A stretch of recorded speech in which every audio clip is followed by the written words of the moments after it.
वालेकुम। उम्मीद है आप सब लोग खैरियत से होंगे। इस वक्त कनाडा के अंदर सुबह के 6:15 बज रहे हैं। मंडे का दिन है आज, और यहाँ पे जो है आज नॉर्थ अमेरिका के अंदर सूरज ग्रहण होने वाला है। जैसे कि आपको मालूम है कि वो पूरा जो है कंप्लीट सूरज ग्रहण होगा। ये तकरीबन दोपहर के 3:15 बजे का टाइम बता रहे हैं कि जो जिस वक्त जो है वो कंप्लीट जो है वो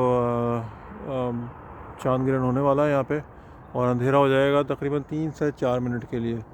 और काफ़ी लोग जो है इसको देखने के लिए यहाँ पे नायग्रा फॉल्स जो है उस तरफ काफ़ी लोग जा रहे हैं, क्योंकि वहाँ पे जो है ना वो बहुत ज़्यादा सूरज ग्रहण का आएगा इफेक्ट।